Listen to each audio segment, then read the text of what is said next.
श्री राधे श्री राधे श्री राधे। ओम श्री सद्गुरुदेवाय नमः।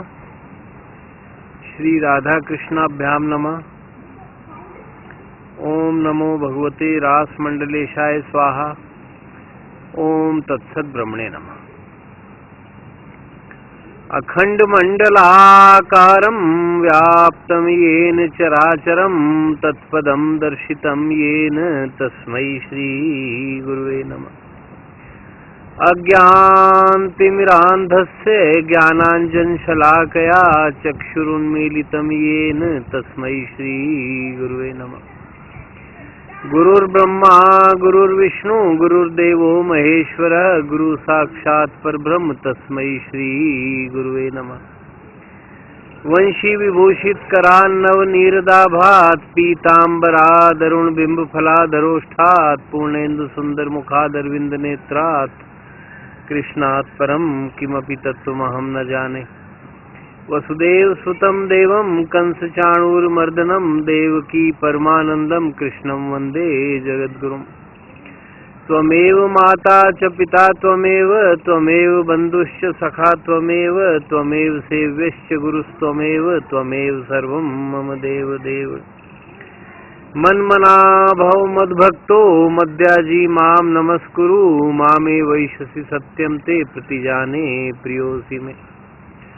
सर्वधर्मान् परित्यज्य मामेकं शरणं व्रज अहं त्वा सर्वपापेभ्यो मोक्षयिष्यामि मा शुचः। बहूनां जन्मनामन्ते ज्ञानवान् मां प्रपद्यते वासुदेवः सर्वमिति समात्मा सुदुर्लभः। यो मां पश्यति सर्वत्र सर्वं च मयि पश्यति तस्याहं न प्रणश्यामि स च मे न प्रणश्यति।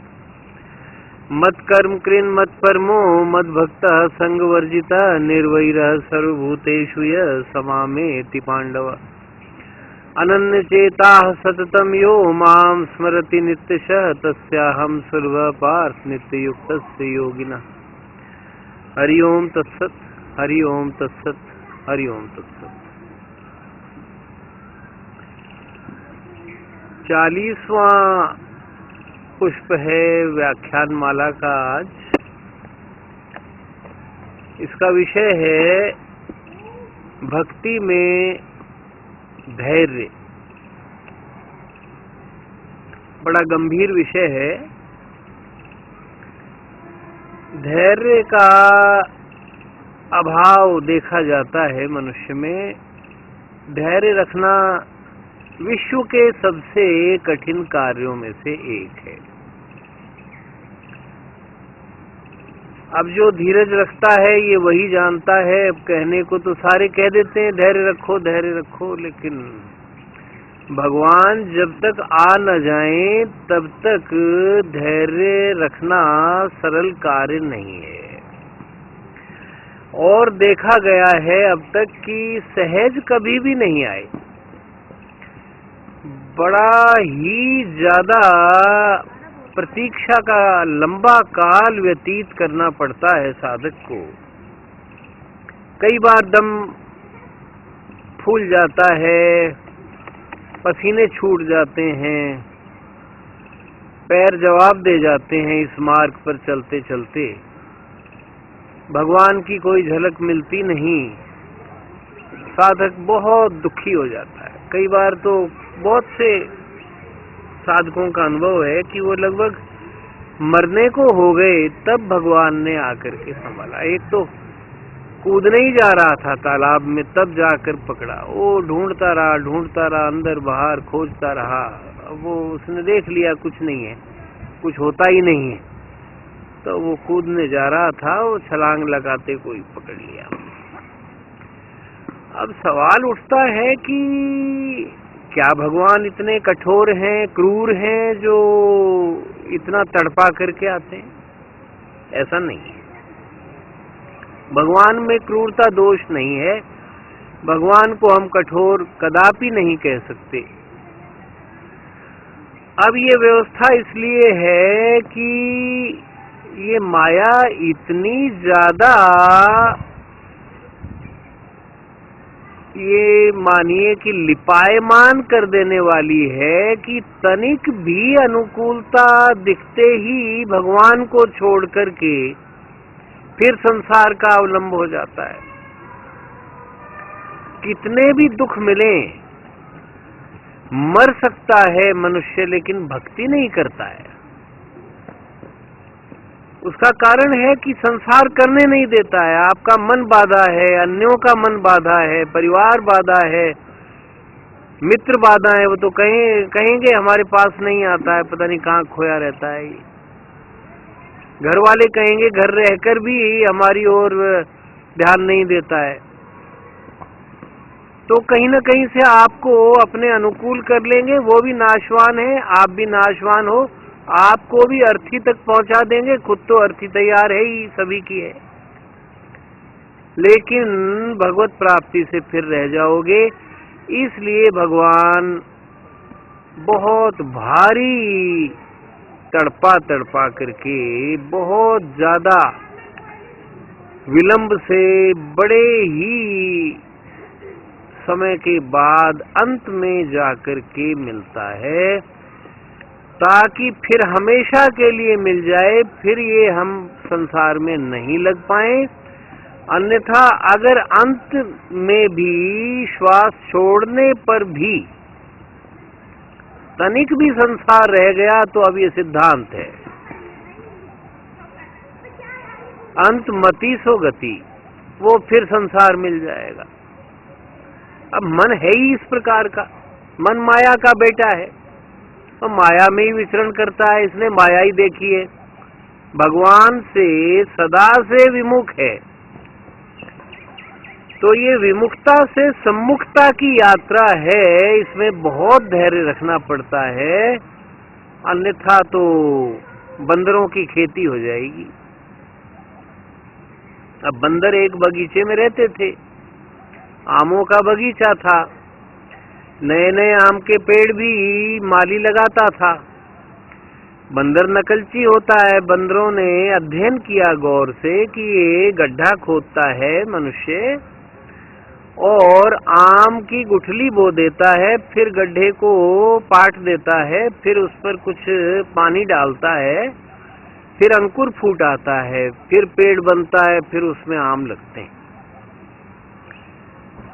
बंदरों ने सोचा कि भाई ये तो हम भी कर सकते हैं, हम भी आम की खेती करेंगे, क्योंकि यहाँ बगीचे में तो ये हमें आम तोड़ने नहीं देते, खाने नहीं देते, हमें भगाया जाता है। तो उन्होंने भी एक नदी के तट पर जाकर के आम की गुठली बो दी, पंजों से खोद लिया, गुठली बो दी, ऊपर से मिट्टी भर दी, फिर नदी से पानी भी ला करके पंजों में हाथ में जितना आता था वो उस पर छिड़का। लेकिन थे तो बंदर ही, धैर्य तो था नहीं, तो रोज सुबह आकर खोदते और देखते अंकुर निकला कि नहीं निकला। बताओ क्या आम उगने वाला था। यही हमारा भी हाल है, हम तो आज ही भक्ति चाहते हैं कि भाई आज भक्ति की और आज ही उसका फल मिल जाए, अब वो नहीं मिलता। जब संसार में भी इतना धैर्य रखना पड़ता है, गर्भस्थ शिशु भी 9वें महीने तक धैर्य रखवाता है, फिर वो बाहर आता है। इसी प्रकार से अन्य कार्यों में भी कई बार कोई बेचारा धन जोड़ता है तो 50 साल धन जोड़ता है, जब खाने लायक नहीं रहता तो धन होता है, जब रहने लायक नहीं रह जाता मकान बनाते बनाते ही अधमरा हो लेता है, कई बार तो जीवन यात्रा भी पूरी हो जाती है तो मकान बनता है। तो धैर्य तो भाई रखना पड़ेगा, धैर्य के बिना भक्ति नहीं हो सकती। धैर्य जो नहीं रख सकता वो भक्ति में पैर ना रखे। धैर्य रखना पड़ेगा, लेकिन ये ध्यान रखो ये तो अंतिम धैर्य रख जाओगे, फिर नहीं आना पड़ेगा, नहीं तो बार बार आओ, फिर धैर्य रखो, फिर कब बड़े होंगे, कब शादी होगी, कब बच्चे होंगे, फिर कब नौकरी, कब मकान, दुकान, व्यापार, खेती खलिहान, फिर वही फिर धैर्य रखते रखते सांसारिक कार्यों में मर जाओ, फिर आगे आ जाओ। ये तो चक्र है, ये घूमता रहेगा। तो ये इसलिए भी ज्यादा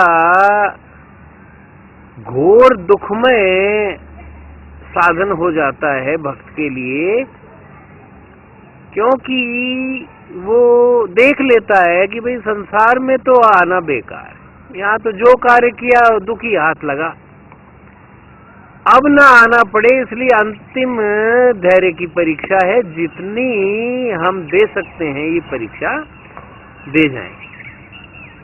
तो इस संबंध में दो भक्तों की कथा बड़ी प्रासंगिक है। दो मित्र थे, दोनों साधक थे, दोनों भक्ति मार्ग पर बढ़े जा रहे थे, दोनों सेवानिवृत्त हो गए सरकारी नौकरी से। तो दोनों ने निश्चय किया कि हम भगवत प्राप्ति करेंगे, और पास पास एक एक पेड़ संभाल लिया। एक एक पेड़ के नीचे बैठ गया, समीप ही दूसरा बैठ गया। मन भी लगा रहे, कभी बीच बीच में सत्संग चर्चा भी कर लिया करें, और अपने साधन में जुट गए। बड़ा अच्छा साधन चल रहा था।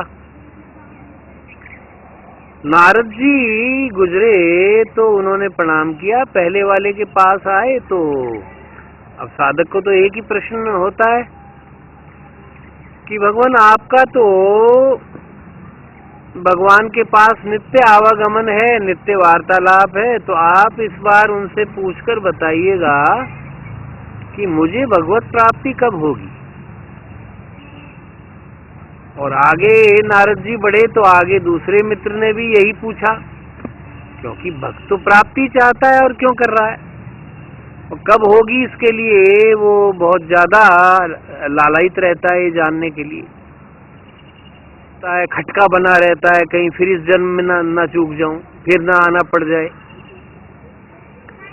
तो दोनों ने पूछ लिया। नारद जी ने वापसी में जब आए तो बताया कि हाँ मैंने भगवान से पूछ लिया है। तो पहले वृक्ष के नीचे वाले से कहा कि इस पेड़ में जितनी शाखाएं हैं उतने जन्म लेने पड़ेंगे। अब पेड़ में तो हजारों शाखाएं थी, तो उसका तो धैर्य जवाब दे गया कि ये तो हजारों जन्म लेने पड़ रहे हैं, तो मैं क्यों यहाँ पेड़ के नीचे मर रहा हूँ। फिर उसने तो दंड कमंडल उठा लिया और वो तो वापस अपने जहाँ भी था वो रहता था निवास पर लौट गया कि भाई ये तो इतना धैर्य तो हमारे बस का नहीं है। अब दूसरे के पास गए तो कहा कि भाई तुम्हें इस पेड़ में जितने पत्ते हैं उतने जन्म लेने पड़ेंगे। अब पत्ते तो लाखों ही थे, लेकिन देखिए विपरीत स्थिति थी, इसका धैर्य अपार था। वो नाचने लग गया और बदहवास हो गया और उद्दाम नृत्य करने लग गया, भाव में आ गया और अश्रुपात, रोमांच और सारे प्रेम के लक्षण प्रकट हो गए। और बोला कि भगवान धन्यवाद धन्यवाद भगवान, कभी तो मिलेंगे, कभी तो मिलेंगे, कभी तो मिलेंगे। ठीक है, बीत जाएंगे इतने जन्म भी, जहाँ इतने बीत गए, कोई बात नहीं, आप मिलोगे, मेरे लिए यही बहुत।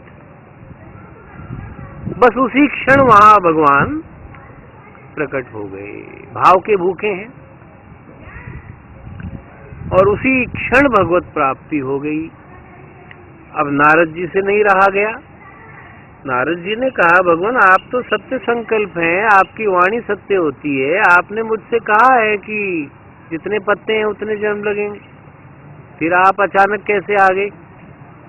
तो भगवान ने कहा देखो मैं कभी भी गलत नहीं हूं, जो भाव लाखों जन्मों के बाद में आना चाहिए था वो इसको उसी समय आ गया।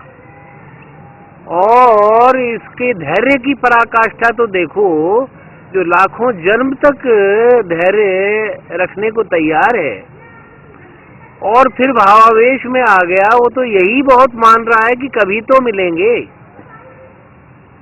तो ऐसा भाव जो बाद में आता वो पहले ही आ गया। तो मैं तो भाव का भूखा हूं, मेरा लाखों जन्मों से तो तभी तात्पर्य था ना जब वैसा भाव उसके आना था उस समय। जब वो पहले ही आ गया तो मैं प्रकट हो गया, तो मैं कहीं गलत नहीं। नारद जी समझ गए बात ठीक है। तो आप देखिए कि जो इतना धैर्य रखने को तैयार हो गया उसका काम तो चटपट बन गया, और जिसने धैर्य छोड़ दिया ये तो सैकड़ों हजारों जन्मों का मामला है, क्या पार पड़ेगी। तो उसको वो फल नहीं मिला, उसको तो फिर सैकड़ों जन्म हजारों जन्मों में भी क्या होना था, जो वापसी आ गया, उसने तो बीच में भक्ति छोड़ दी। तो कहने का आशय ये है कि हमें धैर्य रखना होगा।